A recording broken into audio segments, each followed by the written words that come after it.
Deep in the night, your heart fills with dread. Probably a murderer who wants you dead.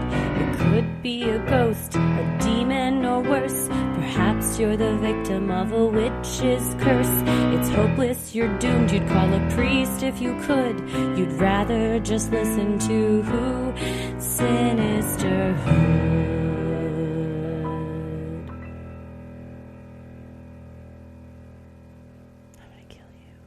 Hello and welcome to another edition of Freaky Friday. It is Friday, December 1st. Can you believe it?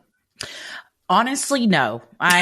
This time of year is a whirlwind every year because you're like, it's coming up on it. I'll tell you, it's a bit of a beating. Tommy recently, he pitched, should we move our anniversary to June? And I'm kind of thinking maybe we should, because November to February is non-stop. It's our anniversary, then it's Thanksgiving, then it's Ella's birthday, then it's Christmas, then it's my birthday, then it's Simon's birthday, then it's Tommy's birthday, all within 2.5, 3 months. Yes. And that's actually, and then Valentine's Day and then Tommy's birthday.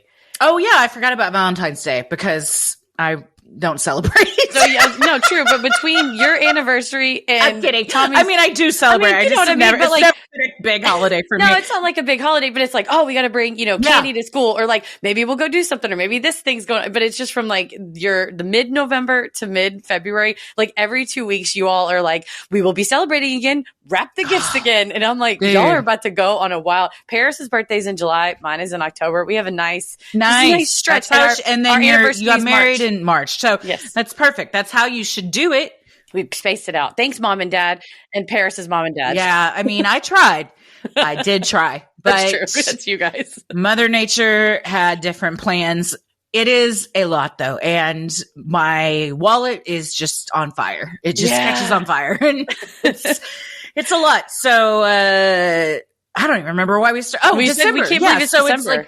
It's like it all happened so fast that I try to be like, oh, I need to enjoy the holidays, but it is a whirlwind, and I still 6 years in have not figured out how to get above it. So any tips would be appreciated. Yeah, it's just drinking from a fire hose for you guys. Mm-hmm. Just like calendar wise too, because we're always like trying to calendar things, and it's like by the time November, December, January comes around, it's like we have something that weekend. That night we have something. That's also the birthday party here. We have to do that. So bless you, bless your souls, all of y'all and all the rest of us, because this year is gone. Like I can't believe it. It sounds silly. Everybody says it. My dad used to say when I was little and he was about this age, like about 37, he was like, I don't know what I was bitching about, time passing not fast enough. Maybe I didn't, I wanted summer to be here or something. And he's like, right now there's 24 hours in a day and 7 days a week and 30 days ish in a month. But when you're my age, there's like 4 hours in a day and like 2 days a week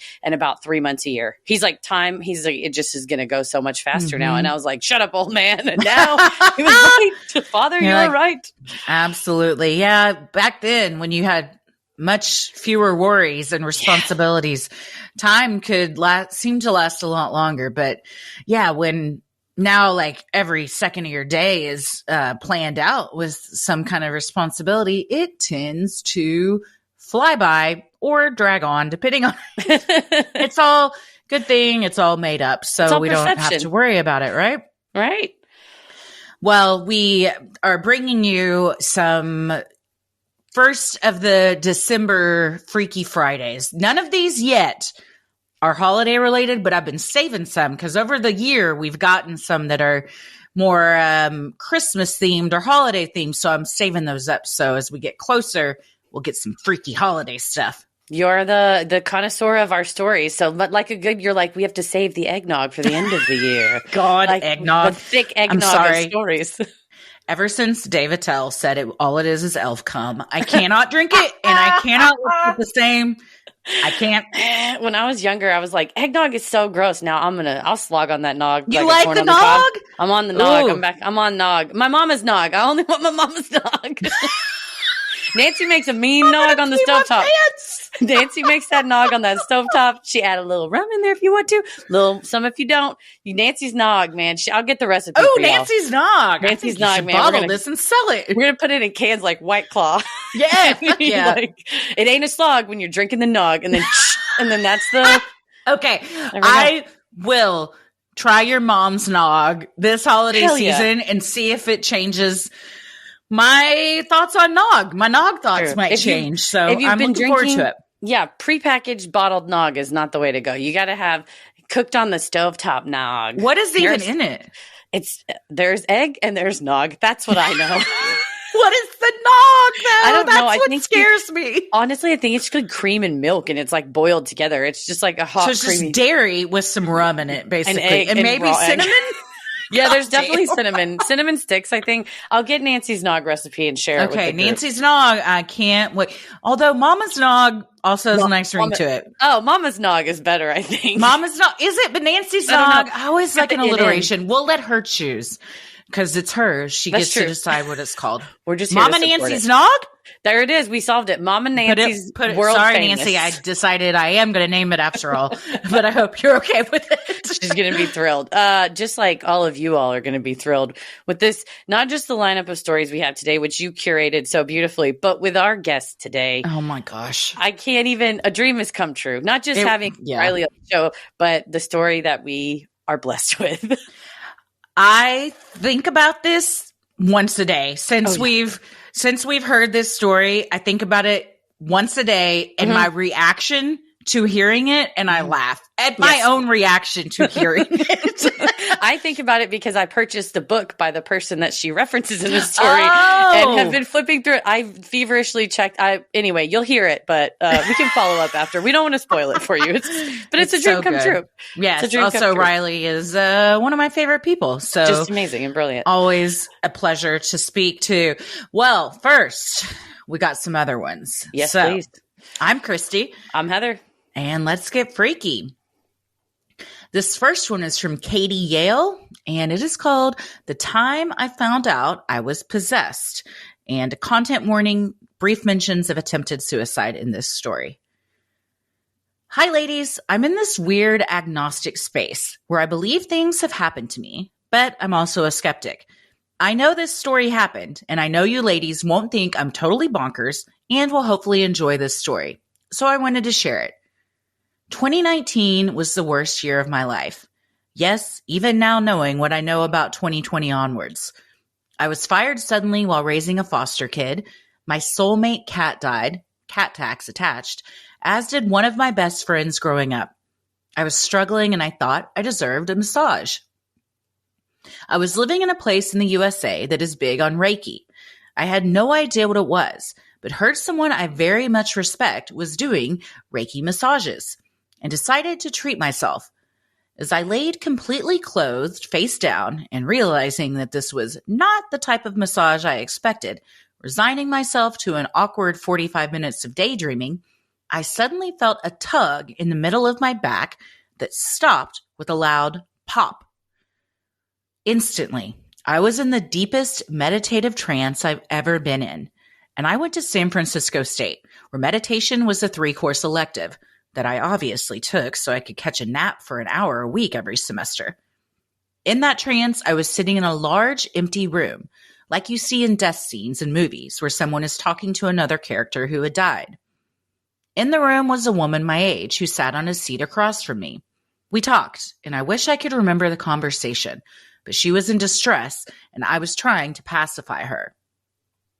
When I came out of the session, my friend took a moment to journal, and then asked me to sit and describe the experience for her.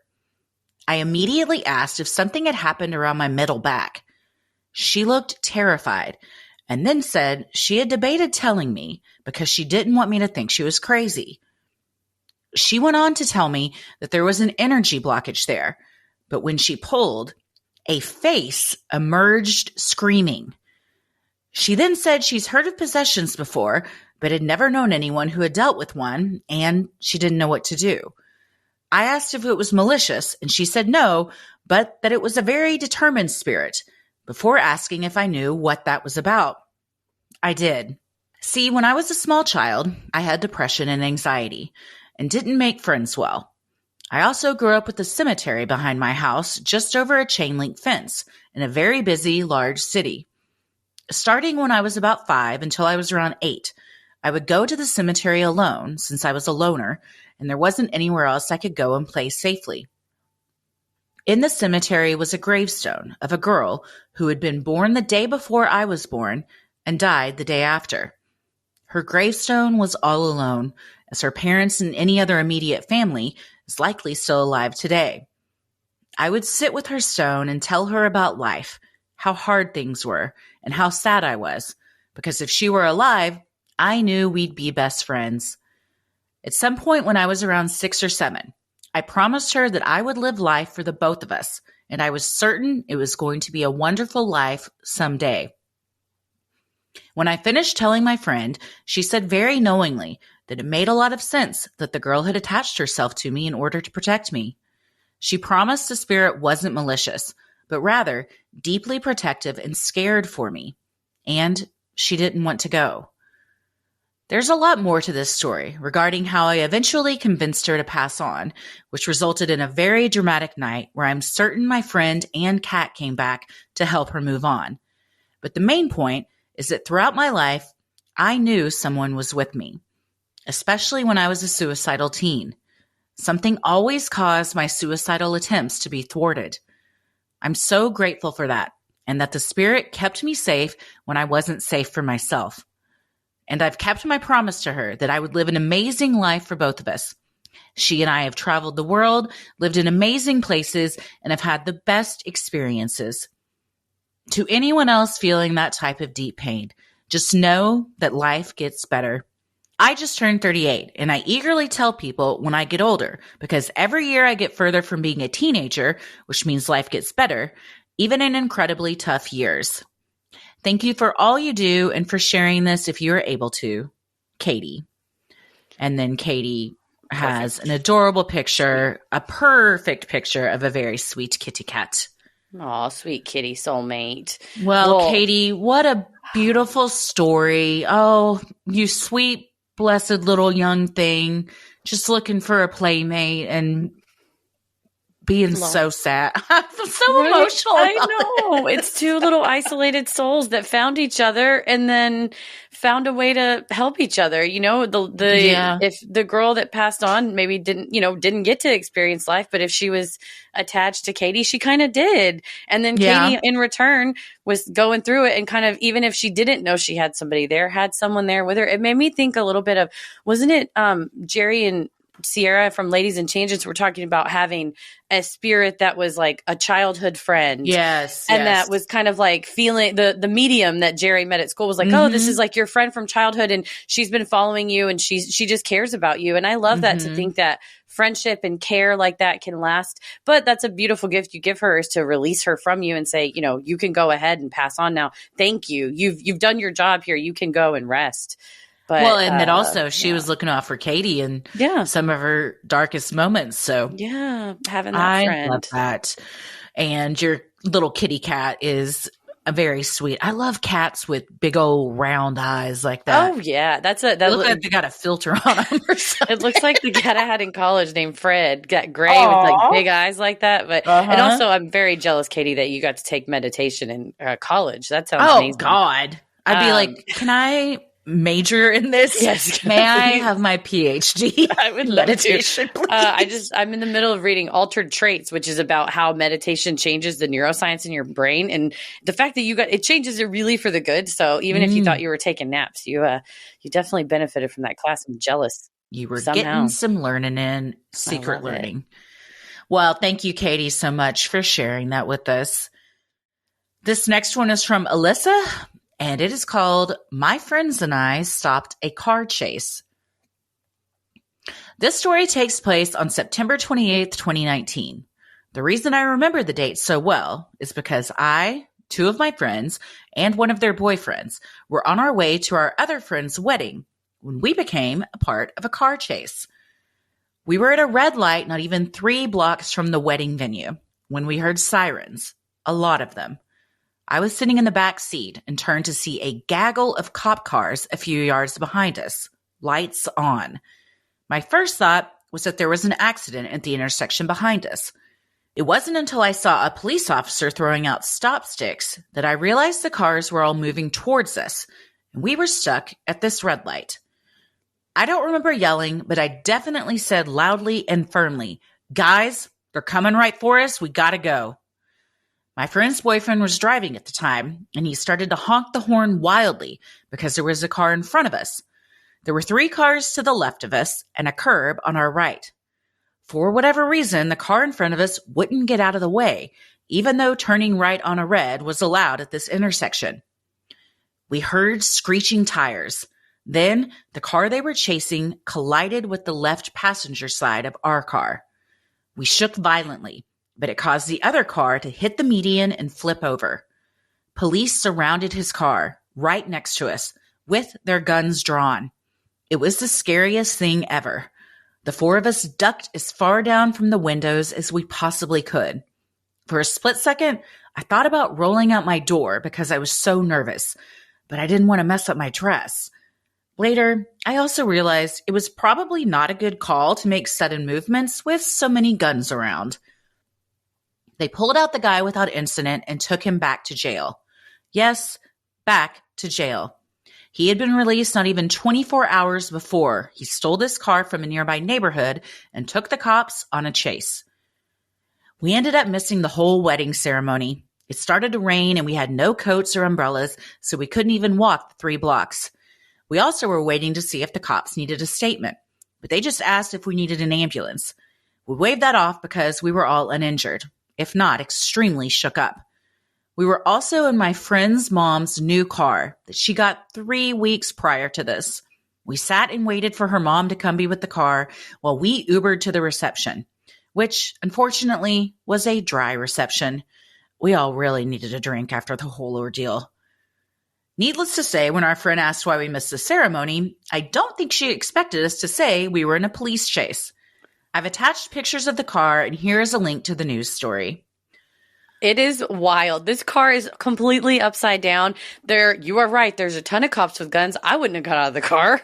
God, I get it. You're like, I got to get out of here. I got to bail. But then you're like, fuck, I'm so dressed up. It's raining. I don't want to get dressed. And then you're like, but really, it's probably not a good idea to fling open a door and roll out when, tensions are high. But yeah, man, this car got flipped the fuck over. Y'all's car, man. The streets look all wet. Yeah. It does not look like it was a good day. The article that was attached says that they were going up to 90 miles an hour, and these do not look like highways. This is like, there's gas stations, there's stuff you can turn into. So this was not a highway where it's like, well, they're only going 10 over the speed limit. It's like 50 over the speed limit. Yeah. It looks like, just where you'd be like 40, 45 maybe. Yeah, and that's how you But you're also stopped. So you're getting slammed into at 90 miles an hour. I'm so glad none of you were injured.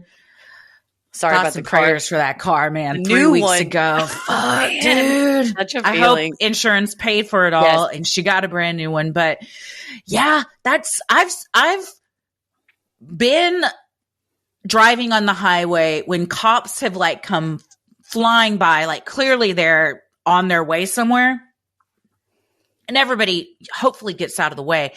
I don't think I've ever been around when a chase is actually happening, but I heard, I think on Reddit, that if it is happening, you should just continue to kind of drive how you're driving because the cops are like weaving in and out. So if you start trying to weave in and out or get over, it's just going to like cause more chaos. I don't know if this is true. And, use your best judgment. Yeah, it's always like, if you can pull over, but don't be swerving all over the place. I used to have an office building when I worked at the hedge fund. We like looked over at the Dallas North Tollway. So 2 different times we saw what it was apparently a police chase, but of course it's by in like 2 seconds. So it's just like people flying by. Also one time it was like one of those banker trucks full of money dumped over and there was cash flying everywhere. Shut up. Yeah. Were people getting cash? No, because the immediately there were like the guards from the truck got out and had their guns, and then I think it was Addison PD. We were right on the edge of Addison and Dallas, so Addison and Dallas PD came and like there were just guys with like huge, not machine guns, whatever AR-15s, like standing there while the workers were like gathering money. I was like, that's not fair. I think if it goes, you got to tell the insurance like it's too late. We got a monopoly situation. The money's just flying. Some bills got loose. Somebody got a cool, crisp $100 bill that day. And just like that, I say, finders keepers rules. Right. I hope it flew away on the wind like a leaf. What a stomach drop moment, though. If you're the one driving that, your job is to get that safe.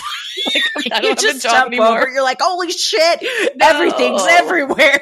The worst thing is cash because it flies all over the place. Yeah, and everyone wants it. So then you've got like a mob just diving into the highway to get it. Damn. It's a real life cash grab. Well, I would rather that tip over than a speeding 90-mile-an-hour car. But I am very glad, Alyssa, that you and your friends, like Christy said, that everybody's okay. RIP to the car. And I'm glad it wasn't much, much worse because 90 miles an hour in a place like that where people are sitting still at a red light is so, so dangerous. Oh, yeah.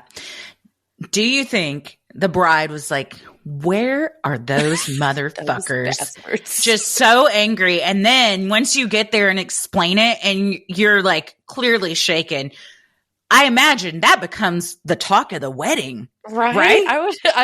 Either where are they? They're ruining my day, or like, oh my God, where are they? Are they okay? Have they been taken? And it's like, don't worry, we were in a police chase. You're like, is this The Hangover? Like, what do you mean? It's like it's the plot of like a wacky rom-com. For sure. Good for y'all for still going. I think I may have been like, you know what? I'm going to call it a day. I'm good. I'm going to go home and crack open a cold one. Yeah, because I can't you don't have any at this reception. This is why you always keep a can of Mama Nancy's nog in your bag because you never know when it's time to slog the nog. You never know when it's time to nog. Slog the nog for sure. Oh man, well, Alyssa, I'm glad y'all are okay. Sinisterhood will be right back. All right, this next one is from Haley, and the subject line is "Cults Really Suck." Hello, ladies. Love the pod so much, and your series on Jehovah's Witnesses inspired me to write down the story involving another major cult.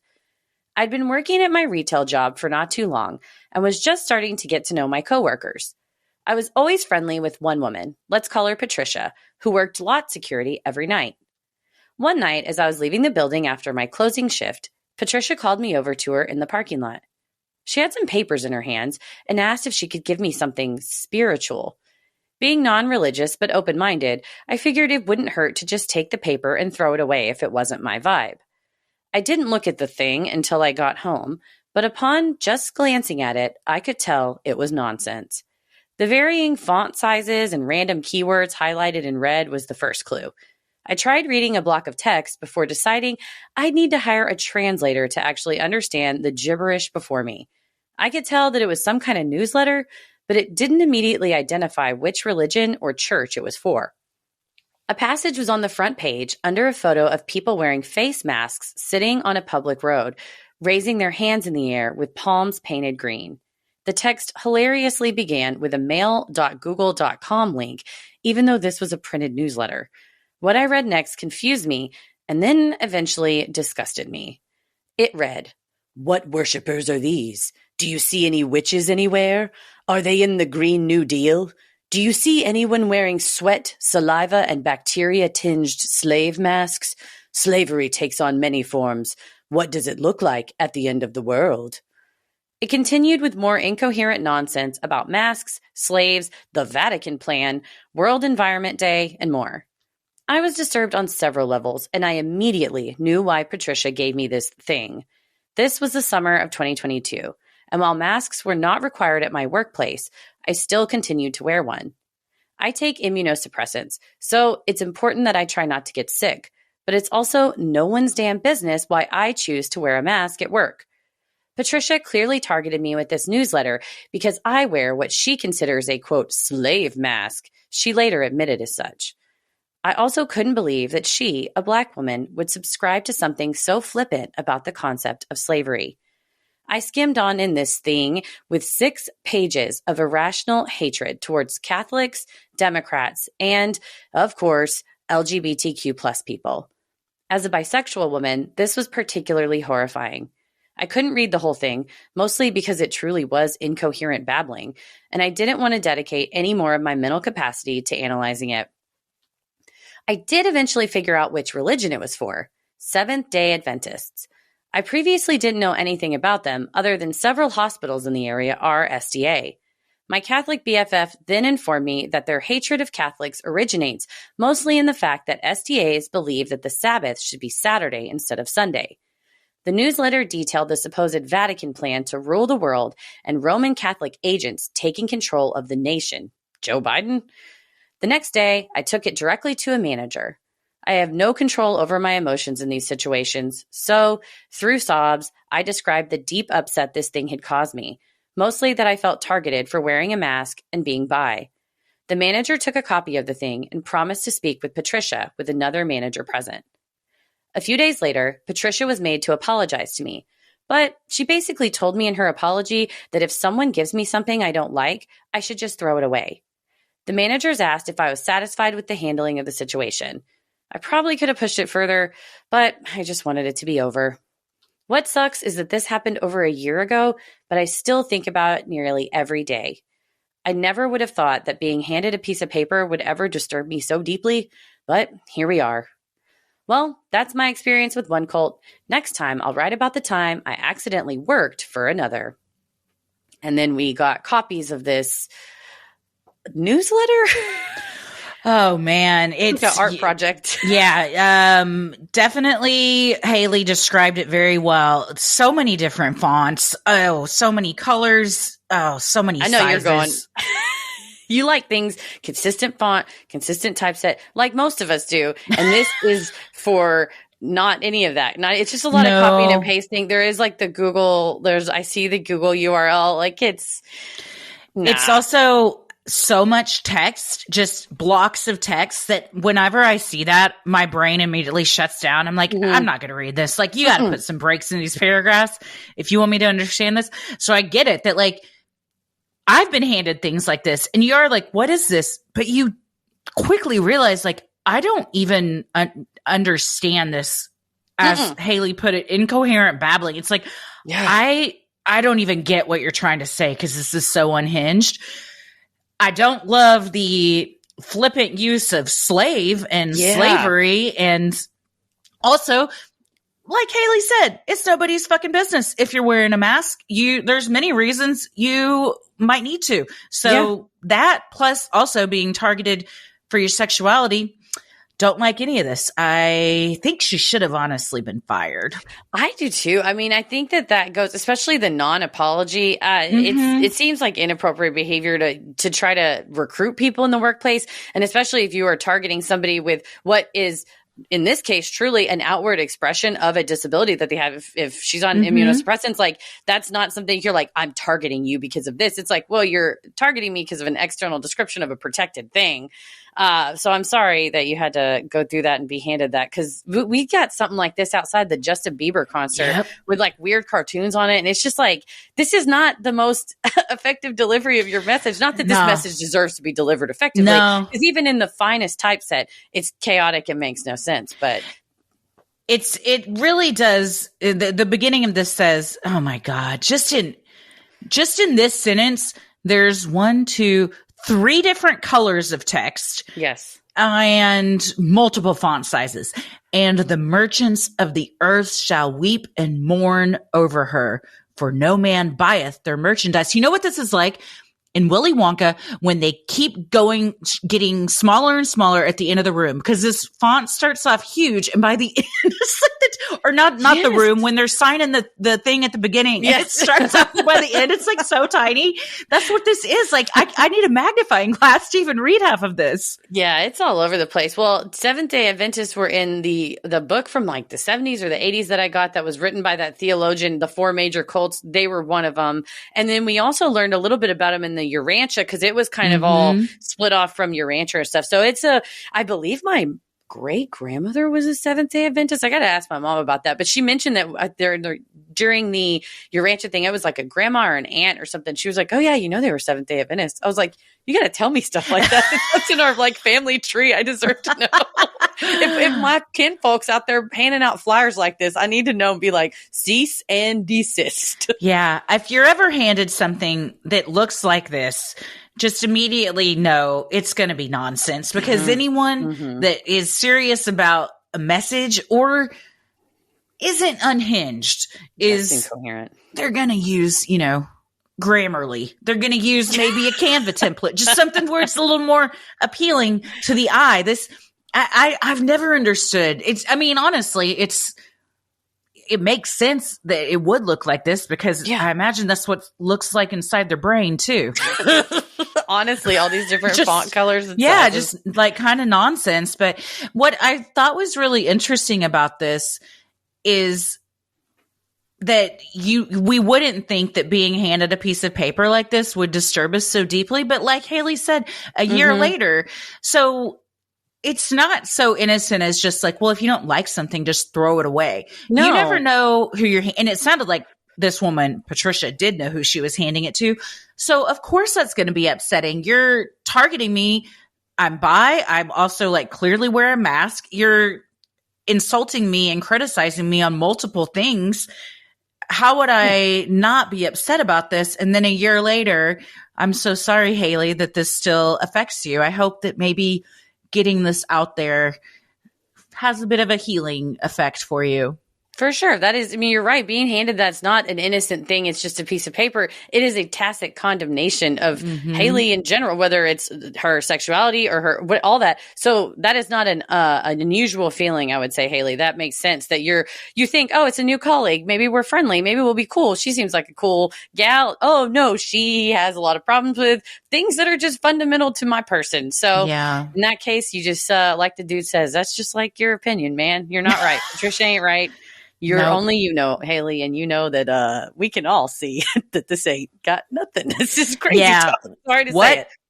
What a meeting to have with your manager. Two managers, Haley and Patricia, and this, I imagine the handout was present. Wow. I would love to hear, I want to hear the manager write in about this too. You're like, oh my God, Patricia, what am I doing today? You got to stop using the color printer.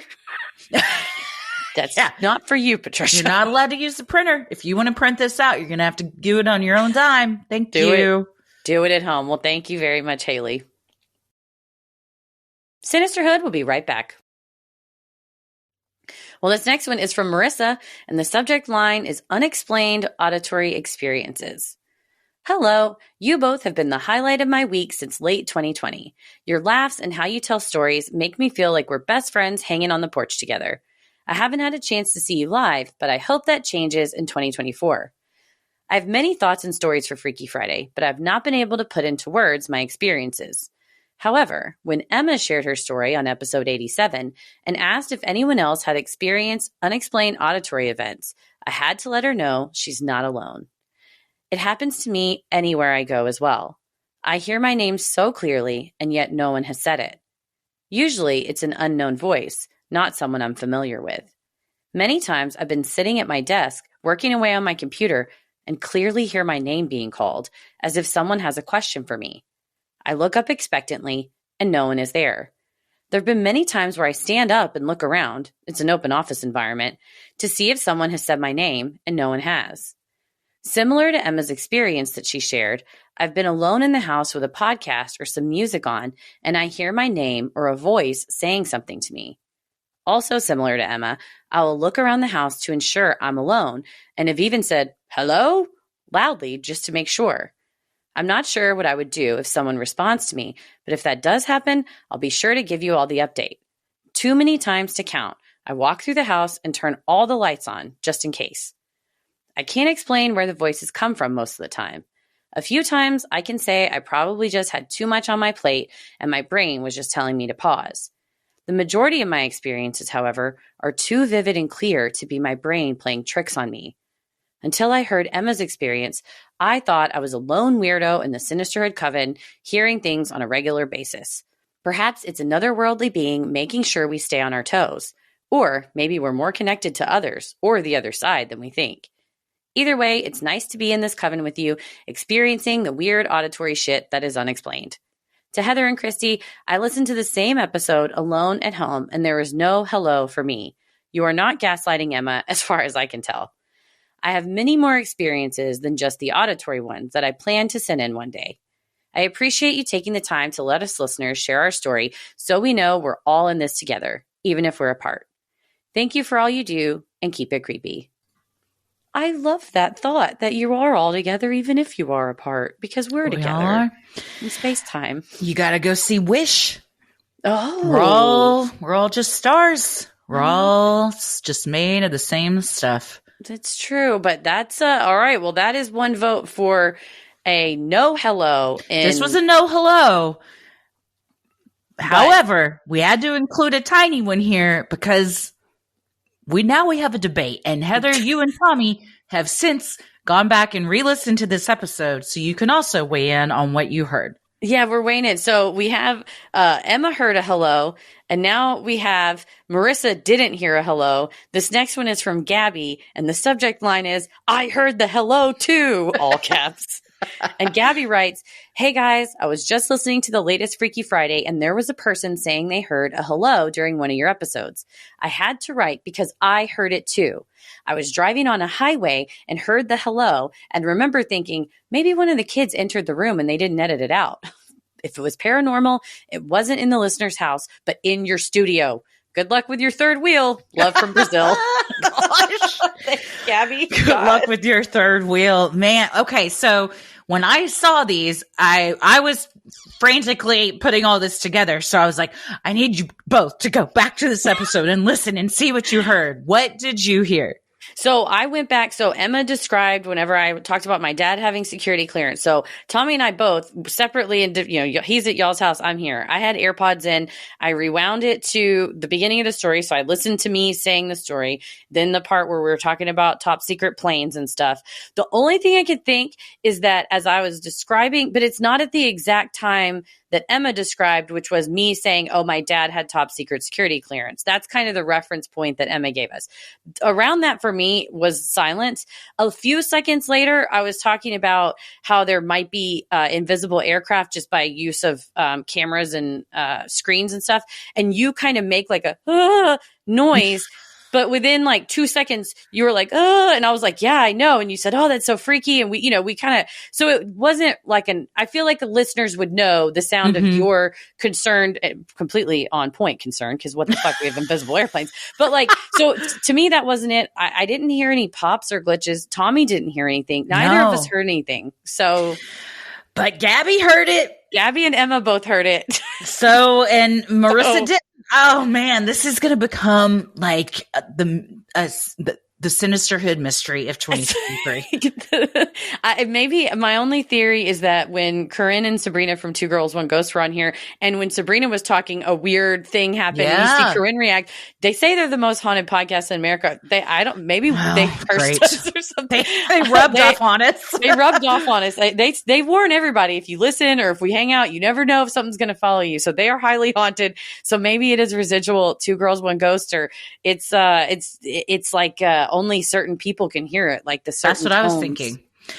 Yeah, Tommy, of course, is the one who's, I don't want to say logical because that implies we're illogical, but he just says things different. But he's like, maybe somebody took a breath and it sounded like something else, or depending on if you're listening to it on a car speaker versus AirPods or something. But if anyone else heard this hello, please send us a timestamp because we are not hearing it. And now we have two people saying they have heard it, one saying no, but that person also hears auditory things a lot. So I'm invested. I got to know what's going on. I need to know if there's something in this studio with me that I need. And I'm okay if it's here and it's just hanging out.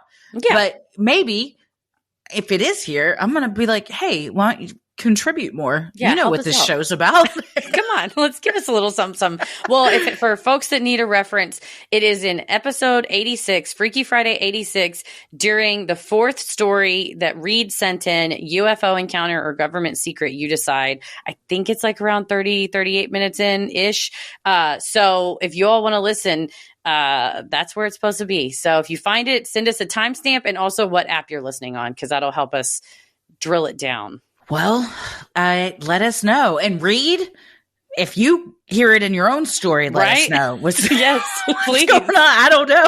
Yeah, we can't. I can't parse it out. I say my ears aren't great, but I was in a silent room with noise canceling AirPods, like sucked into my ear with it on a very high volume. So I don't think, I wasn't listening to it like, in my car while I was driving. So you had a rock concert. Yeah, that's what I listen to podcasts the most. It's like I'm front row and I'm like, I got to catch up on these stories.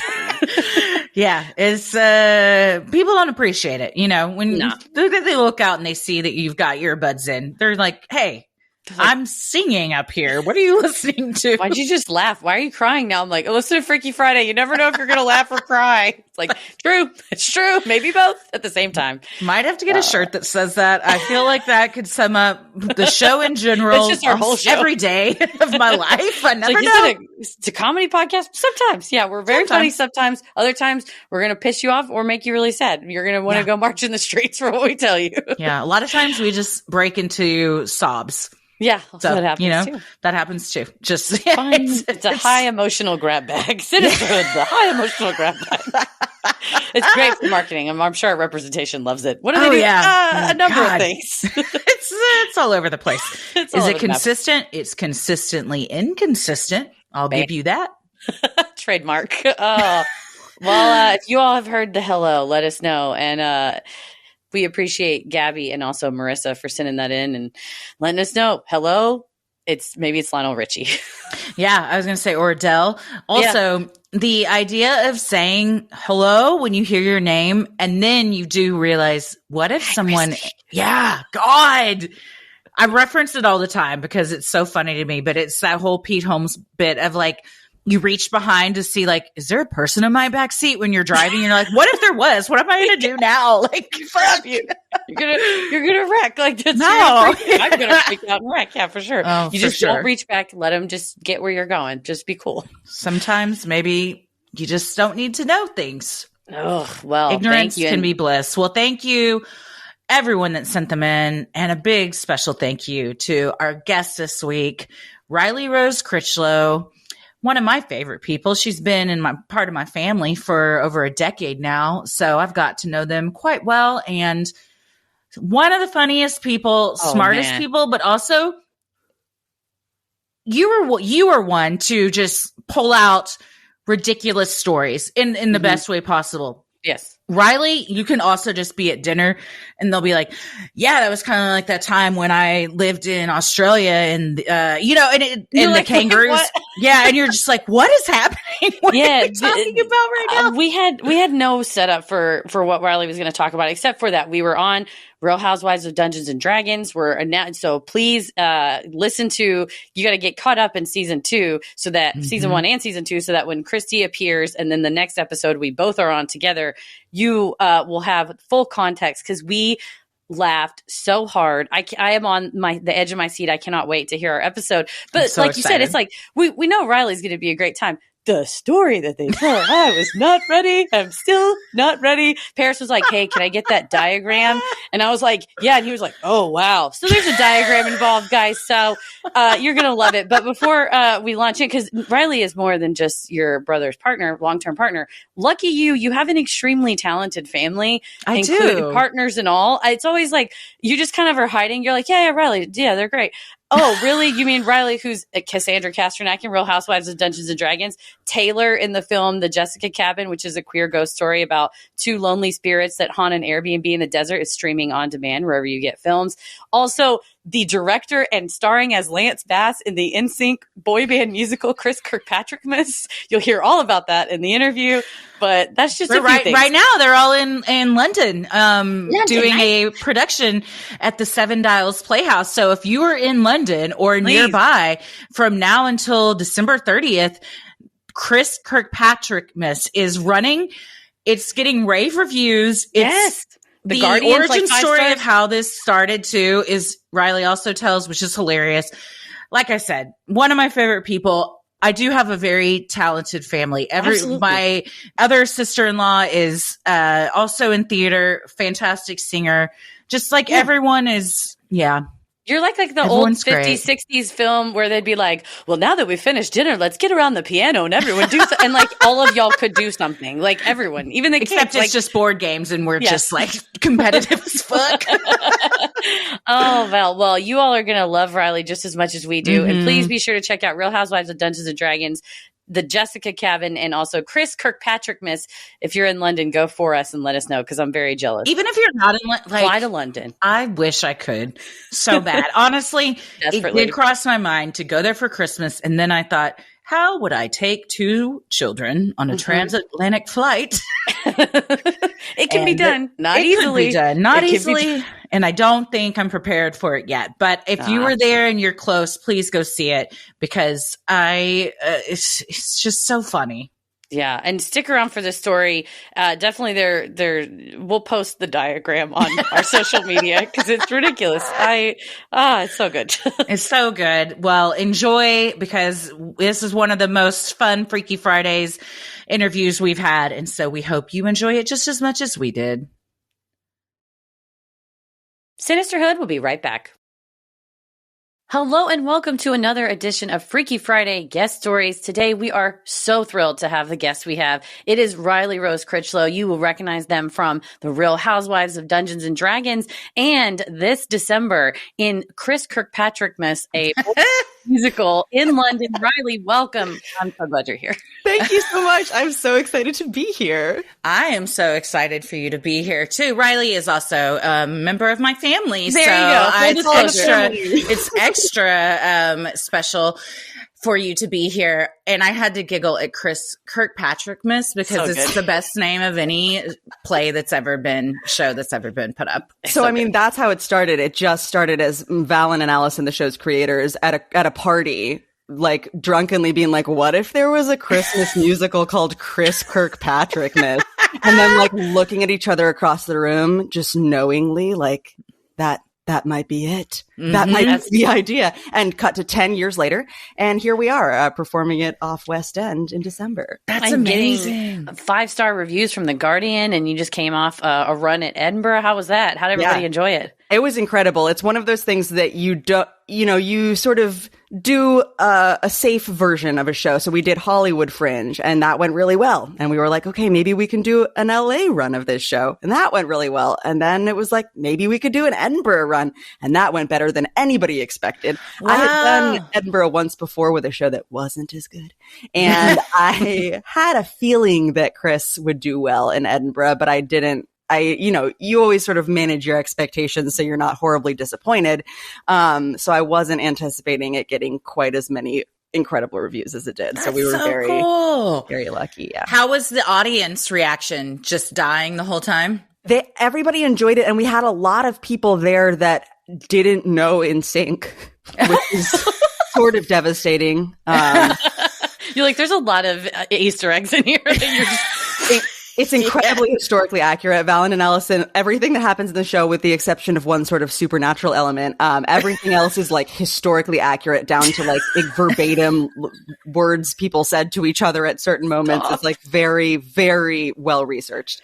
But there's like a part of it that takes place on Christmas Eve 2009. And someone came up to us afterwards with their daughter and they were like, she was born on Christmas Eve 2009. I was like, do you know who NSYNC is? I was like, I do now. I was like, oh, good. So if nothing else, we're just educating the world about the joys that is NSYNC. You brought her into the fold, into the fandom. Is it the history of NSYNC? Like, where does it start and where does it end in their history? Yeah, so it's essentially like a Christmas Carol meets It's a Wonderful Life meets NSYNC. So it's a journey that Chris Kirkpatrick is going on retrospectively. It does take place in 2009, so we're not doing anything post 2009 except a couple imaginative moments about what might happen. But we're flashing back to 1995, which is when NSYNC began, and then going through the journey up until Justin went on his solo career and then NSYNC went on their indefinite hiatus. So it's examining that period of, are they going to get back together? Are they ever? And now, I mean, currently in 2023, some of those questions have come up again. So it seems to be timelier than we realized, or we just take credit for NSYNC. You summoned it. You conjured this. Absolutely. Justin Timberlake owes you some residuals from this Trolls 3. Trolls 3. Yep. Mm-hmm. Trolls 3. Yes. Ella is very excited, as are we all, to go see it. But yeah, it's a big deal for them to reunite now and come back together. I feel like we're reuniting because we had a little experience on Real Housewives of D&D. This isn't the first time that the three of us have been on mic together recording a podcast.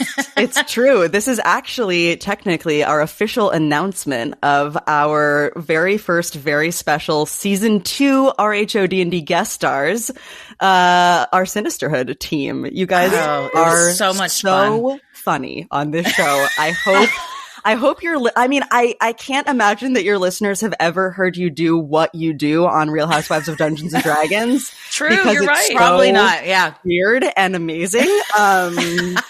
It was such a delight to have you on the show, and I cannot wait for your episodes to come out very, very soon. So if you're listening and you want to catch up on RHO D&D, the time is now, because Christy and Heather are about to enter the picture and things are about to get extremely weird and delightful. Well, we're thrilled to do it. Yeah, I love to do. I mean, not just because we love you and we want to hang out. It is genuinely such a funny show. It is super well planned by the drama masters instead of dungeon masters, and it's the way that you all play, and that every guest you have, every cast member completely commits, and the results are hilarious. And it's just like the Chriskirkpatrickmas, I'm sure. How did y'all come up with Real Housewives of D&D, of thinking of putting these things together? Because it has such a funny result. So it's essentially the same team that is behind Chriskirkpatrickmas that is also Valen was drunk at a Christmas party again. Was like, what if Dungeons and Dragons and Real Housewives come together? Honestly, not far from the truth. Like, I got a text probably in the middle of the night in like July of 2021 from Valen, who I went to high school with and have been good friends with for a long time, but we had sort of fallen out of touch. I hadn't really talked to her in a couple years, probably. So this was still a very out of the blue text, and it just said Real Housewives of Dungeons and Dragons ? Which I was like, yes. I mean, 100%. No notes, no questions. I love it. What a friend that you can text someone years later and you're like, you just jump back in it. That's a true friend. She's like, Riley would love this. Like, since then, I think I've probably seen or spoken to her every single day, because now we're doing the podcast. We're also doing the musical. So yeah, I mean, working, as I'm sure you guys know, working with your close friends on something creative that you can dedicate a lot of your time to is the best thing. It's the dream. It's the dream. Literally the dream. Yeah. It's what we all dreamed of. I think we all did theater. Mm-hmm. You're a theater kid, and it's essentially like just getting to make art with your friends on your own terms, which is even better, that you're not just reading the words of what someone else has written. It's like your own words and voice coming out, which is the ultimate goal. And that with Real Housewives of D&D, the whole cast, which every time I think I have a favorite cast member, it changes because somebody else will say something, because I'm like, okay, it's Cass. Cass is my favorite. And then I'm like, no, it's Kiki. Kiki is so chaotic. And so funny. Anya, the whole cast.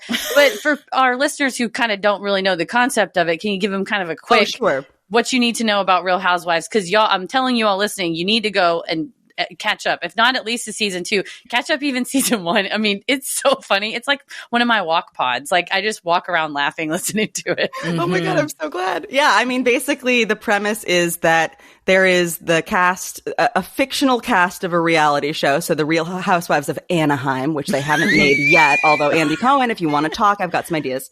The Real Housewives of Anaheim are in the middle of their reunion show, shooting it on a soundstage, when all of a sudden the ground opens up, they fall through a portal, and now they are dropped into a very classic D&D fantasy realm where they're going to have to learn things like spells and combat and what to do with a scimitar, how to pronounce the word scimitar. We are all also learning kind of how to play D&D along with our characters, because a lot of us were very, very new to D&D. So you'll see and hear us stumbling through.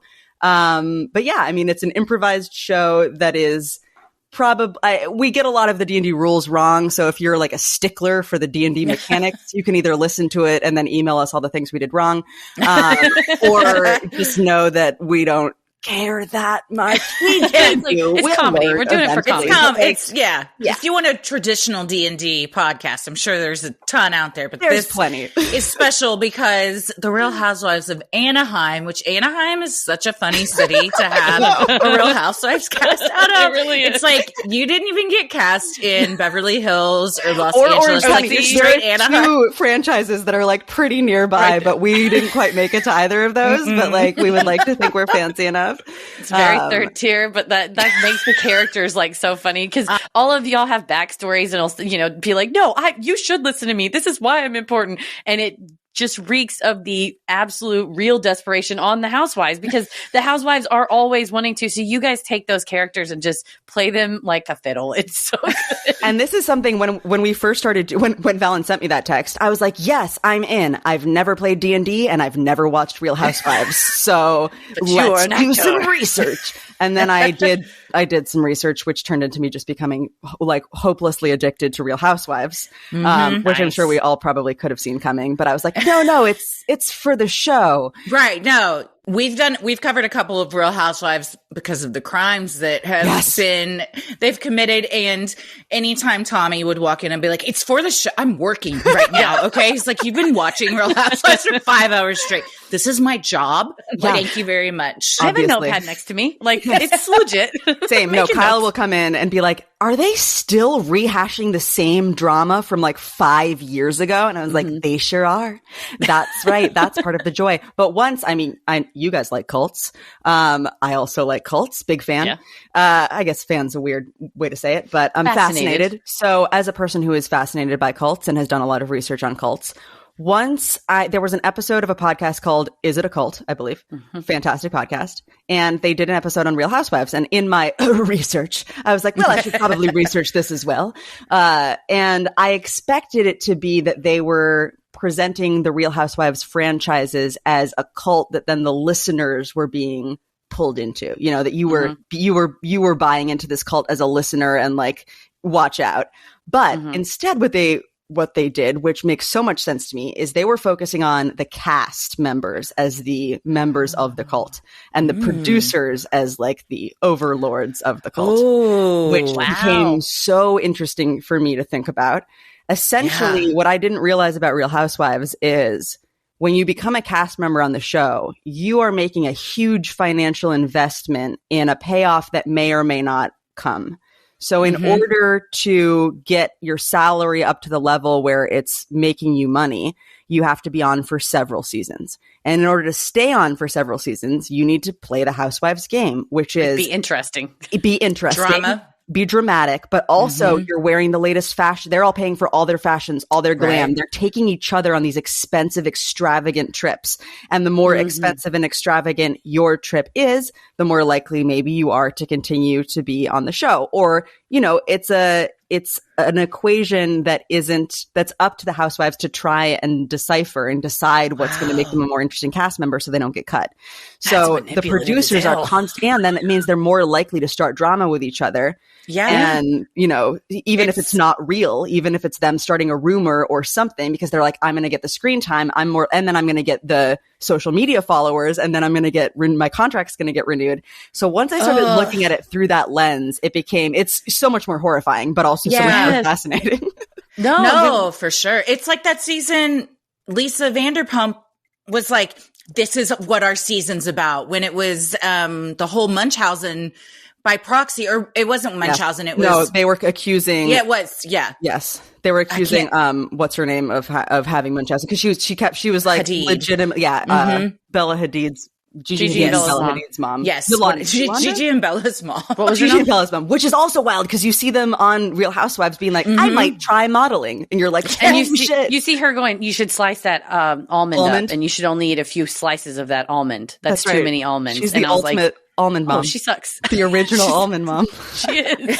I mean, I remember being like, I had an eating disorder. And I'm a little triggered by this like behavior of her doing that. I mean, but it was riveting television is the sad thing. Riveting television. And that's where like I watch reality TV, but I usually like competition reality TV. But once I realized that Real Housewives is competition, that they're competing against each other to continue to be on the show, to get these contracts, to get wildly famous, and the payoff for somebody like a Bethany Frankel, who is maybe the most famous Real Housewife and went on to sell her company for hundreds of millions of dollars or whatever, a crazy amount of money. That like, when you see what can happen to a very successful housewife, it becomes, you know, compared to something like Survivor, which has a $1 million cash prize, it's actually an even more significant win potentially. Yeah. But you're also sacrificing things like your personal life, all of your friends and family. Your soul to the devil. You're willing to do whatever. And it is sad. I was blown away when I found out that they pay for everything themselves. They're they're wearing, their glam squads and everything. I think the private planes, when we were covering Erica Girardi, because we were like, she was paying a month. I always thought Bravo like paid for it. It's actually a very cheap show for Bravo to produce because it's kind they're of brilliant. Putting up all the money. Yeah, they've convinced these women that they should spend all their own money, making the production value extremely high by doing all of these, luxury yachts and private planes, and they go on. And the house, Jen Shah's house was rented. Like that's not even her house. And you're like, you're now renting a massive multi-million-dollar house, hoping that maybe you'll get some sort of business opportunity. Which I think doesn't Andy Cohen and/or Bravo get 10% of any business that you launch after being on the show? It's the Bethany Frankel rule. It's called the Bethany rule, exactly, because they didn't do that with Skinny Girl and have been kicking themselves forever. So now, anytime a housewife like pitches a new brand or a new product and they're going to promote it on the show, Bravo gets a cut. So it is kind of this brilliant but very cult-like setup. It's like manipulative. It's dark.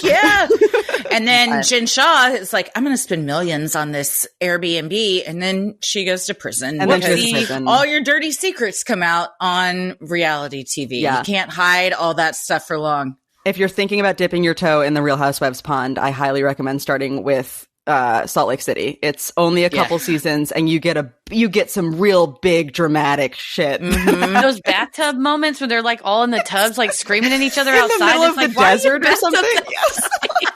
I was losing it, man. And then, of course, when they're all in the van and it's like, the FBI is coming to get Jen Shah, Bravo's just like, a producer's dream. So anyway, we were like, there's so much source material to work with, so many like the most extreme characters, the most extreme examples of drama and twists and turns and things that can happen. So putting that all in a classic D&D fantasy world excited us. We saw some potential there. So that's what we're exploring on Real Housewives of Dungeons. We were excited to be on season 2. So Christy's episode will air first. Is that right? Yes. Christy joins us first and then Heather joins us shortly thereafter. So December 11th, I believe, is when Christy's first episode airs. So get ready. You'll have 10 days to get all caught up on season 1. Yeah. Binge it all. It's easily. Yeah. Easily. There's only, season 1 is 16 episodes. And I think you'll have a couple at the beginning of season 2 to catch up on. So it's doable. But to me, I would get sad because I would run out of episodes, and I was like, I'm all caught up. So because it is so bingeable, because it's that ongoing gameplay improv. You're just listening to these characters doing the most outrageous stuff. Anyway, but it's so impressive too. And I've always thought that about D&D, the dungeon master or drama master being able to keep track of everything that everyone has done in the story, and even y'all as characters remembering like things you said 12 episodes ago and like your character traits carrying through. It's a lot of information to remember, and everyone executes it perfectly. Well, thank you. Because in my experience, I'm like, I forget so much every episode. Valen and Allison, our drama masters, have done a wonderful job of keeping copious notes, and also they help us a little bit more than your typical DM might.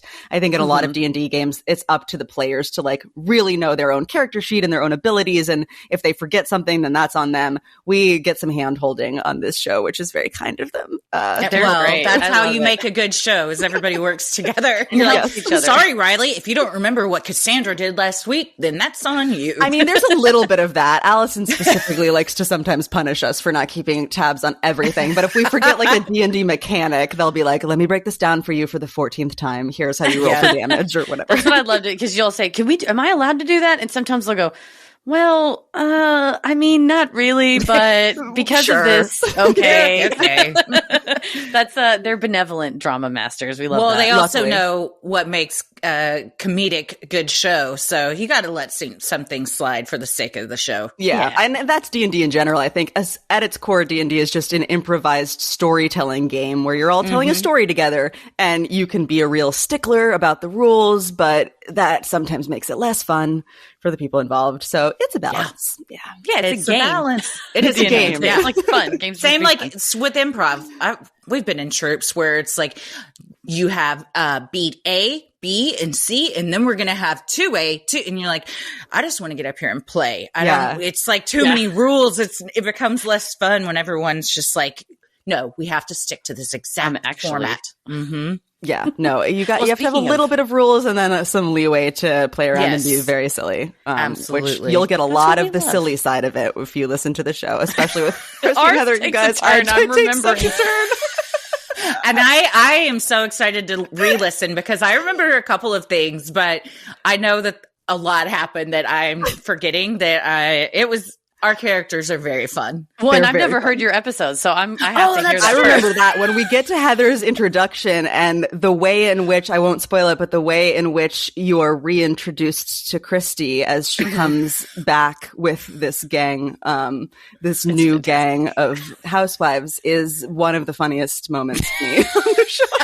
Oh, I can't wait. I'm so excited. I love to play a character. That was so much fun. Anytime you want us to come back, I'll do it. Oh, improvising a story with other actors and improvisers, and everyone's committed and also very good. There's nothing that's to me the most exciting type of performing to do. Totally. 100%. It's very fun. Luckily at this point in my life, I've somehow set myself up so I get to do that. And then also an NSYNC drag musical. And living your best life. My past Riley would be like, you're nailing it. You're nailing it. I always say that. I'm like, if 12-year-old me just had a few seconds to see what was going on, to be like, nice. Hey, nice. Oh, fuck yeah. Good for you. All right. I'm not going to worry too much. Yeah. It's like, don't worry too much. Hopefully. It's like, just forget about everything that's going to happen in high school. Cause you're just breeze past that. It will fuel your You'll joy. block it out anyway. So. It'll fuel your joy. It's fine. Yes. Mm-hmm. Sinisterhood will be right back. Well, I'm eager to hear your Freaky Friday story because I heard you and Christy have been acquainted with one another for 13 years? How long have y'all? How long have you and Kyle been I guess together? Kyle and I have been together for 10 years. So 10 years. Okay. Yeah. Okay. And Kyle is my brother, for most people know, reference? but if you have never heard, he is one of my brothers. So Riley and I've had the pleasure of having Riley in my life for a decade now. So you've gotten to hear some Riley stories. So I'm here, and I'm sure the audience is excited too. What kind of Freaky Friday story you got for us today? Yeah. So this is not a story from my childhood, although I did grow up on a tiny island in Maine where all sorts of weird shit happened. When I was thinking about all my weird stories and which one to choose, this one stuck out to me because it's relatively well documented, because I had an interesting experience in Los Angeles, and then I contacted an expert about it, and I have my emails with this expert. You came with receipts. I came with receipts. And so that was also easier. I don't think I would remember as many details if I had just, if it was just a glimpse from this. I think it's from 2013. So 11 years ago. Right before I started dating Kyle. So, back when my life was even weirder. Here's where we're going. March 3rd, 2013. I was driving to set, shooting Video Game High School, along the 5 freeway in Los Angeles, going north, heading past Griffith Park. We were shooting the 3rd season of VGHS, I believe. This was at about 6:10 a.m. As I was passing Griffith Park near Glendale, I looked up and saw what I can only describe as 3 dragons flying over my car. God damn it. What? I was not expecting this. I'm sorry, did you say dinosaurs? You saw 3 dinosaurs? Well, I've never heard this story, and I can't believe I've never heard this story, but I'm so glad because my reaction is genuine. I'm shocked and thrilled at the same time. It's happening. It's happening. We're getting proof. It's finally happening. Here we are. So yeah, saw 3 dragons. What did they look like? When you looked up, were you immediately like, yeah, that's a dragon? Well, so I was driving and the dragons were flying towards me. So I just got, as they flew over my car, I also, so I grew up with a mother who is very into birds and would frequently, when we were driving, be like, hawk, and you have like 2 seconds to see it. Right? Your eyes are on the sky when you're driving so anyway. As soon as there's something flying over, I'm already like, cause I don't want to miss the hawk. When my mom's like, owl, and I'm like, there it is, you know? As a child, I'd be like, what? And then it's too late and you miss it. So you learn. You learn to watch the sky. I also worked for several years as a reptile handler. So I am relatively familiar with, here's a sentence, I'm relatively familiar with what the belly of a large lizard looks like. That's the thing. You're telling us because you're qualified in bird information and lizard information. And what is a dragon but a bird? Put your hands together, and that's what you've got. So what it looked like to me was, you know, and I'm also, because I've looked up and seen birds in my life, unlike most people, I'm pretty familiar with like the shape of a hawk versus the shape of a crow or the shape of an owl or something like that. So I was already in this split second analyzing like, what is that? Is that a goose? Is that they're pretty large. There's 3 of them flying in like a V formation, and they flew over my car, and they looked to be about several feet long with like a head to body to tail ratio that I couldn't ascribe to any bird I had ever seen. So like the head, and then there was a neck, I could see visible neck, and then the body, they had wings that were long and angular and pointed, which you don't usually see in birds. So they weren't feathery. I mean, I couldn't tell if they were feathery because they were high up, but it was more about the angle of like the elbow. Do birds have elbows? Yeah. Is that it? The joint, anatomically? The wing joint? Yeah, it looked like there was like an elbow like angle. I see what you're saying. You know what I mean? So like they could, like it wasn't just like hawks, they might be straight out. Right. You know what I mean? And like a Barbie doll. Seagulls have like a little bit of an angle maybe, but it was sort of like an angular wing. It didn't look like an arm. It looked like a wing, but it was kind of like a pterodactyl. You know what I mean? It's got like a little bit of an angle in it. And then their tails were long and had points, like triangular points at the end of their tails. Like a dragon tail. It's a dragon. So that's where I was like, in the maybe 3 seconds of them passing over my car, that's what I saw.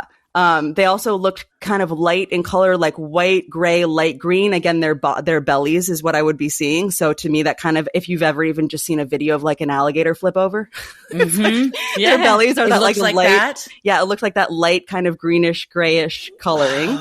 Gator belly. And I didn't have time, I'm driving to set, so I didn't like pull over or stop, and I couldn't track where they were going because they went over the top of my car. But I did yell out loud to the person in the car with me, "Did you just see those dragons?" And he just said, "What?" And so I unfortunately you missed it. That's why you gotta keep your eyes on the sky all the time. You're gonna miss it. Yeah, I unfortunately don't have a witness to corroborate the story because he wasn't paying attention. Maybe you do. Maybe March 3rd. Is that what you said? March 3rd, 2013 at 6:10 a.m. If you witness these 3 dragons in Los Angeles flying through the sky, please let us know. Please. We need confirmation. Please. Sinisterhoodpodcast@gmail.com. Send it now. Don't delay. So like at the time, the 3rd season of Game of Thrones was about to premiere in like a couple of weeks. So immediately my brain starts going like, what the fuck? So Game of Thrones had been doing a lot of promo stuff. I figured maybe it was like a cool publicity stunt with like big kites or something that looked like dragons that are like, set up on wires or something. So when I got to set, I just kind of casually started asking people if anybody else saw dragons on their way to set this morning. Nobody did. What? So, haters. I know, lame. But then I was like checking Twitter because I figured it was like, if it's a publicity thing, whatever, a promo thing, somebody's going to be posting pictures. There's going to be some news headline, something. Couldn't find anything. I feel like people in Los Angeles, you have to get used to that because sometimes TV studios go hard on promotions. And like when they had the Smile campaign and there's just people looking absolutely deranged. I'm sorry, in the movie, they run at you and kill you. And now they're standing next to me at a baseball game. Yeah. Some guy can't hit off, he can't hit off a home run having that standing behind him. It's just the people of Los Angeles are always subjected to a barrage of bizarre promotions. So it makes sense that you're like, exactly. That. Immediately where my brain went, I guess I didn't go to a place of like, I probably didn't see dragons. I was just like, those were dragons. Why would there be dragons? The movie. Whose are they is the next question. Who left their dragons here? Who let the dragons out? It's this classic question. Rawr. Yeah, I was trying to think of how fire would sound. Yeah. There it is. Tommy, put in some fire sounds here. Oh, yeah, and dragon sounds.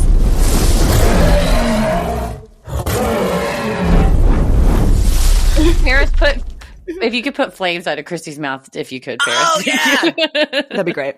That'd be sweet. So, yeah, obviously I got nowhere on set. So when I got home later that night, after some more extensive Googling, I got in touch with a dragon expert that I found on the internet. Yes. Thank you for not dropping this. No.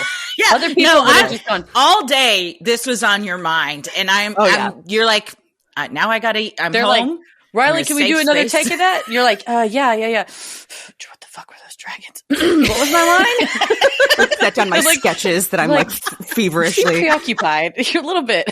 How did you find a dragon expert? Google.com. Nice. Google.com. Yeah. We use that. And it looks like the first email I sent to him was at about 3 a.m.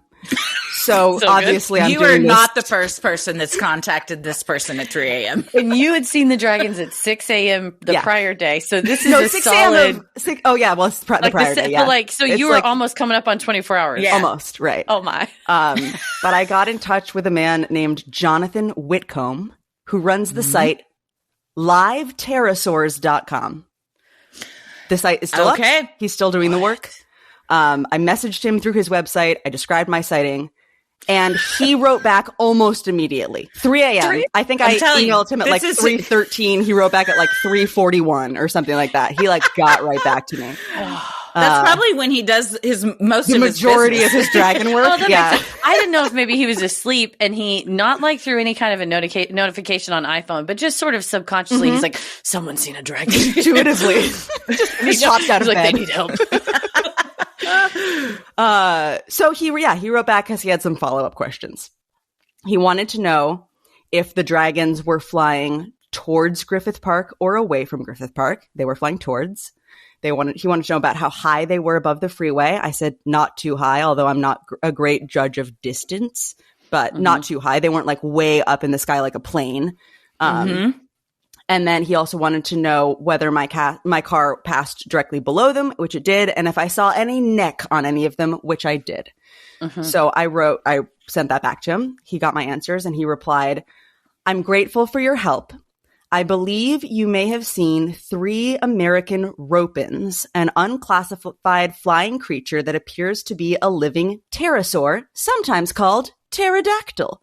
But it would be very helpful if we could communicate more." He then asked me for more clarifying details, such as, did you see any feet on any of them? I had not. Could you make any kind of determination about feathers or the lack of feathers? I could not. And was there any glow or any kind of light coming from any of the 3 flying creatures? There wasn't. But it was daytime. So I don't know. Maybe if I'd seen them at night, they would have been glowing. Who knows? So he then reconfirmed that his best guess as to what I saw was, again, likely ropens. And he told me that there had been other sightings in Southern California. So to determine the exact classification, he sent me a group of sketches of silhouettes so that I could identify which one looked the most like the dragons that I saw. It's a lineup. You have to thing I've ever pick them heard out in of my a life. lineup. Now, did he draw these sketches? Are these his renderings? Is there a way I can send you these sketches? You can text it to us if you want. We can. Okay, these are the sketches. Oh, okay. It goes 1 through 34 different possibilities. This is a lot. Who knew there were so many? Yeah, they range from like what I would call, obvious birds to obvious dragons with like some maybe alien airships, and then like the Batman symbol is in there for good measure. Yeah. I see a bat. Number 1 looks like bat to me, and then there's they kind of some look like hawks, and we're by the time you get to 34, we're into some pterosaur territory. Pterosaur territory. How long did it take between each of your correspondence? Yeah. Okay. So he wrote back to me the first time at 3:44 a.m. And then I followed up. I think I was maybe asleep by then. One would hope. The next day, 2:50 p.m. He wrote back at 4:51 p.m. I wrote back at 5:22 p.m. He wrote back at 6:08 p.m. I wrote back at 6:11 p.m. He wrote back at 6:21 p.m. I wrote back at 7:43. He wrote back at 7:56, 9:42. 2:58 a.m. is when he sent me the silhouettes. God damn. And then we get into the following day. These people he's doing the Lord's work. This is great. Truly. So which one did you say it looked most like? Because we'll share this with your permission. It'll be on screen. Yes. This on our socials so we can, just in case anybody else has a pterosaur sighting. Yeah. Also, any kind of sighting. Yeah, they might have seen something. It's useful. So I told him that the silhouette that best matched my sighting was number 13 on the list. Ooh. Number 13. And he told me that I had chosen the Sordus pilosus, which is a rhomphorhynchoid or long-tailed basal pterosaur. For those of you with science backgrounds, now you have that information. Wow. So a dinosaur is what he's saying. I guess. Or a pterosaur, which is I think maybe between a dinosaur and a dragon, or maybe they're the same-ish. There's a lot of crossover. Who's to say? Is it? Yeah, we talked about him in the Houston Batman episode because that's spotted in Houston, and that's a similar thing. And there's a Texas version of this fella that you're describing. It sounds like they probably know each other. Anybody has the cowboy hat on top. That's the only difference. Didn't we recently talk about pterosaurs? Because wasn't it? I think there was another Freaky Friday or something where someone thought they'd seen a pterodactyl in Oklahoma, and I discovered that there are a lot of pterosaur sightings in Oklahoma. So is it kind of an evolved pterodactyl? Everything Jonathan said about it was that it's like classified as its own species, but that it seems to be pterodactyl adjacent in some way. So perhaps it was like the evolution of these creatures that we thought were extinct still remains, but their ancestors being close to pterodactyls or pterodactyl adjacent in some way. I think he has a book and his website is still up, so we could probably dive even deeper into this. Oh yeah, we'll be reaching out. That's incredible because you're right by, Los Angeles is not that far from the water. And in South Texas, kind of near the Gulf of Mexico, there's sightings of these pterosaurs. So I wonder if there's some sort of coastal connection as well. I don't know. Maybe, coast to coast. Coast to coast pterosaurs. Did he think that they were flying towards Griffith Park because that's where they might have nests and live? Potentially. He did. He told me, so after he sent me the silhouettes, he said that he really needed to talk to me on the phone, which obviously I was like, yes, sir, I will be talking to you on the phone. Absolutely, we do. It's 5 a.m. and y'all are on a phone call. Let's do it. I'm here for it. I feel like there was, at this point in my life, I remember at least attempting to record this phone call, but that recording has since, been lost to the hard drives of time. But from what I remember talking to him about, he was basically telling me more about my sighting, about his work, about the history of the sightings in the area. He asked if he could include my sighting in his research. And then after our call, he followed up with another email saying, I'll refer to your sighting with the designation Griffith Park Rope-In because of the proximity to Griffith Park and because of your choice of the number 13 silhouette. He said the second 2004 Rope-In expedition involved What now? involved those same silhouettes, and the two native eyewitnesses who had adequate sighting clarity both chose number 13 on the silhouette Okay. list. 3 people ain't wrong. He also said, I will maintain your anonymity by calling you CGP for California Griffith Park. Maybe at the time I was like, don't put my name in it. But at this point, fucking do it, man. Jonathan, if you're listening, feel free. He said the only way this, bless his heart, this is one of my favorite things about Jonathan. He was like, the only way anyone would learn that that you had reported flying dragons is if your friends spread that news. It will not come from my writings. If any of your friends give you trouble about your sighting of dragons, let them know that there's a name for those animals, ropin'. Please feel free to ask me questions about this subject at any time, Jonathan. Anytime. Literally. I don't sleep. 24 hours a day, you can get in touch with me. It's like the Ghostbusters. You just call, he's right there. He's right there for you. That's really kind that he says that, because we talk about, like, with the aerial school and the UFO sightings, a lot of people see stuff and they feel a lot of shame or they feel ostracized by their friends. So a person who is accepting these reports, it's lovely that he is also encouraging, like, hey, don't let anybody make you feel like shit. Yeah. All right. A lot of people. Jonathan. This happens to a lot of people. Everyone's just quiet about it. And now, you know what? We're not quiet about it anymore. Yeah. You talking about it dragon, publicly. damn it. You're not the Dragon only one. truthers. We've been dragon truthers for years. I'm convinced that dragons were just dinosaurs and we just haven't found the maybe we haven't found one of their skeletons, one of their I don't know. I think we made a compelling case. Yeah, big archaeology is keeping it from us. Big archaeology. They are up to a lot of nefarious shit.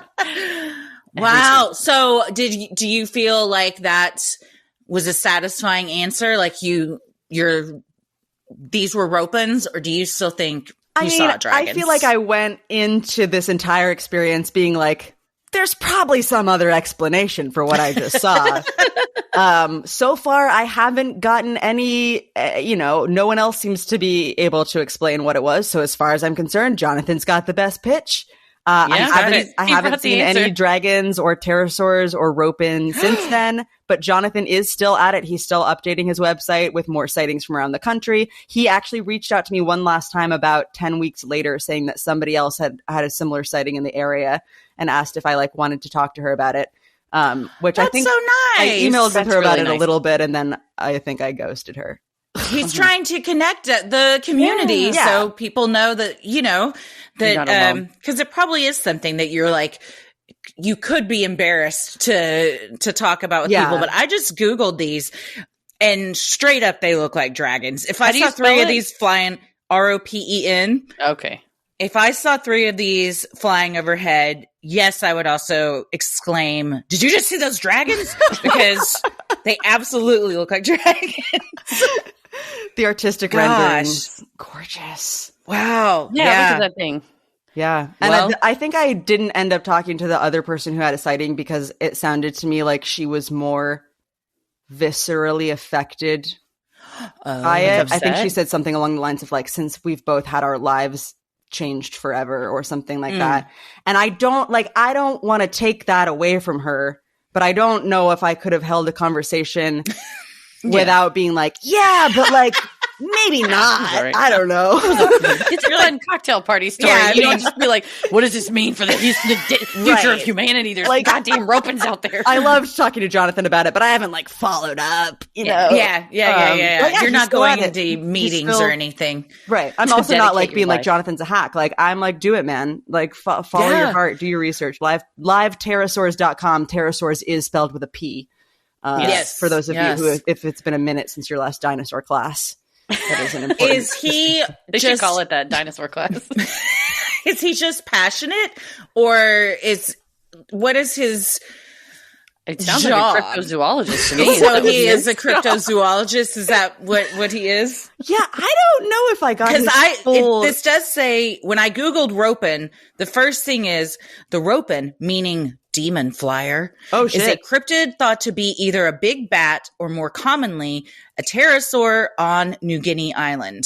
Well, you weren't on New Guinea Island. You Wait, you said his name is Jonathan David Wickham? yeah, so live. Oh, yeah, he's got a book on Amazon called Live Pterosaurs in America. So this must be the book you're in. I'm gonna get this. Great. I believe I'm referred to as CPG or something along those lines.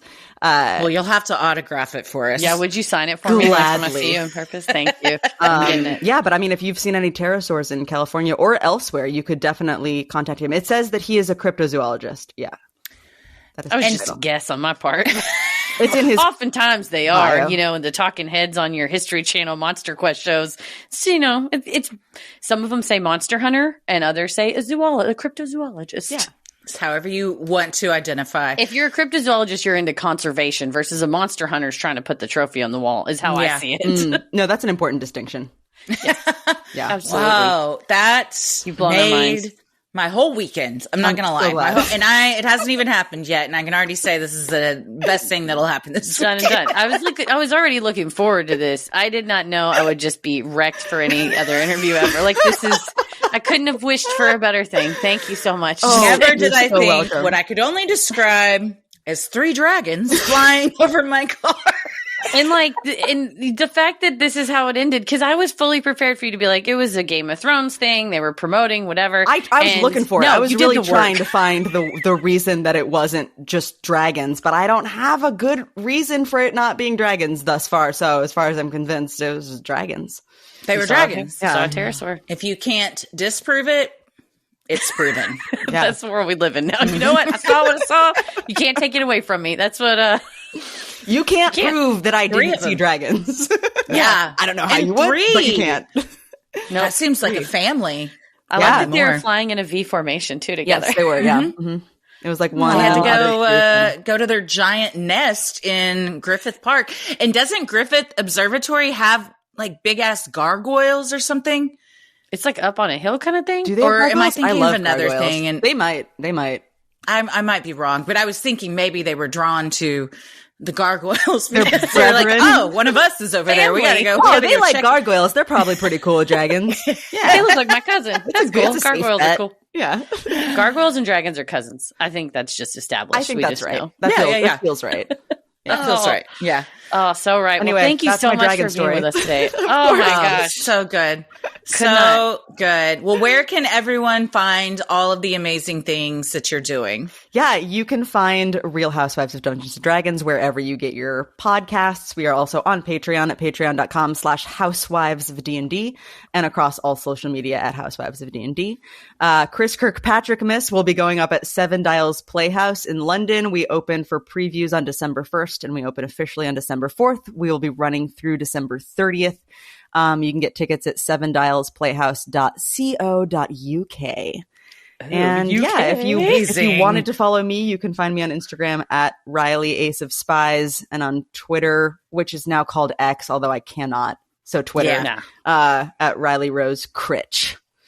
Riley Rose Critchlow, thank you for being with us today. Everybody go, if you're in London, go and see the Chriskirkpatrickmas for us, because we can't be there. We would be if we could. And absolutely listen to Real Housewives of D&D. Get caught up so you can catch Christy's episode on the 11th and mine dropping a little bit after Christmas. So thank you for being with us today. Thank you so much for having me. This was so much fun. What a blast. And if anyone else has seen these dragons, please reach out, because we'll start a Facebook group. Yeah, go to our Instagram. We're going to put this up so that you all can choose which one you saw, because we need to know. We need to know who's seen what out there. It's good to have on hand in case you see anything and you're like, is that Batman or is it a dragon?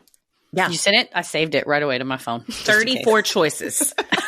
34, like a Baskin Robbins, but they were 31, weren't they? Yeah, just better. A little bit better. Just a little bit better than Baskin a little bit Robbins. higher. Suck it, Baskin Robbins. Well, thank you, Riley. We love you so much. And everybody go follow them and listen to everything that they're a part of, because it's all fantastic. Yeah, you're doing yourself a favor, really.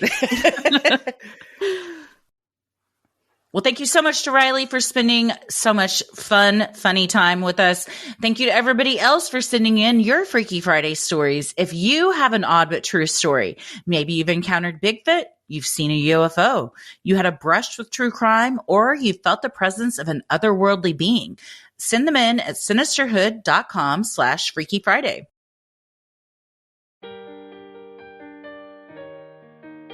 If you like our free episodes, you'll love our Patreon bonus content. You can join for free to see what we're up to next. We also post stuff for free patrons too. There's a live show up right now that's available to everyone. You can also dive into over 500 hours of bonus content. We've got some fun Am I the Assholes up that's got a lot of comments that had me thinking. And then we have a very fun Off My Chest that we're about to post too. Yes, it is. You all have sent in your petty confessions to get them off your chest. So tune in this week on Patreon as the bonus content to hear those. And if you have a petty confession that you've been holding something, send it in to sinisterhood.com/contact. There's a button there for our Patreon content, and we would love to absolve you, our children. You can also head to Sinisterhood.com and click shop on the top banner to do all of your holiday shopping in one place. You can get shirts, mugs, totes, stickers, clothes for your kiddos, sweatshirts. You get water bottles. Anything you want to get that Sinisterhood fan in your life all decked out. You can deck their halls by visiting Sinisterhood.com and clicking on shop on the top banner. That was wonderful. We hadn't even written that out. I just improvised it. Yeah. I love it. While you're on our website, you can also review the show, follow us on socials, and check out the episode description. You'll also find fun things like topic-based playlists and links to live show tickets. You can follow us on Instagram and Threads at Sinisterhood Pod. You like us on Facebook at Sinisterhood. Check out the full video version and our reactions to Riley's story over on our YouTube channel at Sinisterhood Podcast, as well as over on TikTok. And you can book your personalized video shout-outs on Cameo. It's the perfect gift this season for the person in your life who has everything and has no room for anything else. A Cameo is a digital video message from us where we're saying anything you prompt us to say in the little box. We love to customize them. If there's a funny story you want us to tell your friends, we've done some really cool different ones for different occasions recently. So for a holiday message, for a congratulations, it's your big day, it's, you're graduating, congratulations, anything like that, we'd love to deliver those messages. Just head to cameo.com and search Sinisterhood and tell us what you want us to say. Also, you may luck out and get a guest appearance. We filmed several the other night, and Petal was on one. So Petal was in several cameos. If you know, you know. She got up close and personal that phone. She did. She was like, right. I put it in her face and she started coming towards it. I was like, okay, she wants to be on it. So you might get a Petal. If you want Petal, let us know and we'll try to make it happen if we can. So I'll check her schedule. Oh yeah. We have to go through her handler. So if Tommy says she's available, we will. But where are you? Speaking of handlers, what's your handles on social media? Oh, you're on fire. I am on Instagram at Christy M. Wallace and TikTok at Christy or GTFO. Heather? Pretty much everywhere at Heather versus the world.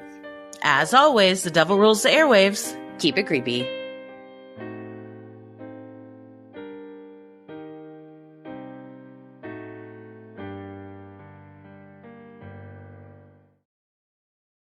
Sinisterhood.